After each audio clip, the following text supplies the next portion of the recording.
शब्द स्तब्ध झाले, मन भरून आलं. जनतेसाठी जगलेलं नेतृत्व शांत झालं.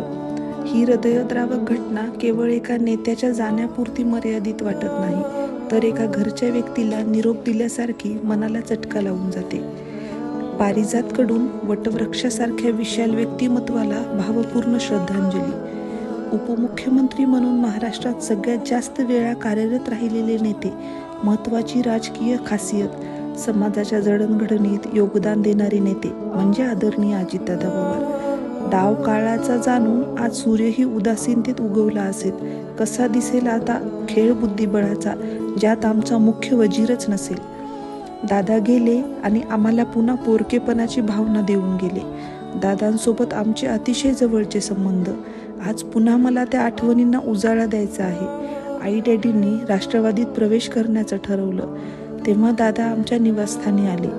मी त्यांना पहिल्यांदा तेव्हाच पाहिलं आणि मला राजकारणातलं माझं सर्वात आवडीचं माझे नेते भेटले. तो धारदार आवाज, तो दबदबा, भारी पर्सनॅलिटी, मी पहिल्या भेटीतच खूप इम्प्रेस झाले. आई दर राखीला दादांकडे जायची. काय खायला आणलं चित्राताई असं हक्काने विचारायचे दादा. माझ्या लग्नाला आवर्जून वेळातला वेळ काढून उपस्थित राहिले. डॅडी गेल्यामुळे त्यांनी आईचं सांत्वन केलं, आम्हाला आशीर्वाद दिला. मग मी दादांना लग्नाला आल्याबद्दल पत्र लिहून आभार मानले. लग्नानंतर आम्ही तिरुपतीला गेलो. आईचा कॉल आला, तुला दादांचा फोन येईल. बापरे, पोटात गोळाच आला. सर्व शांतपणे फोनची वाट पाहू लागलो. तेवढ्यात फोन आला तिकडून. हॅलो, मी अजितदादा पवार बोलतोय. माझे हातपाय थंडगार पडले. बेटा, तुझे पत्र मिळाले, तुझ्या भावना पोचल्या. आईकडून कळाले की तू तिरुपतीला गेली आहेस. नवीन आयुष्यासाठी शुभेच्छा. तू खुश आहेस ना? आईची काळजी घे.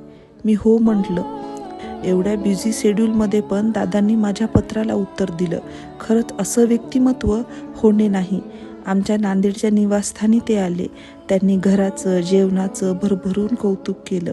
माणसांच्या मनावर राज्य करणारं व्यक्तिमत्व होतं दादांचं. अण्णासोबतही दादांचे अतिशय घरोब्याचे संबंध.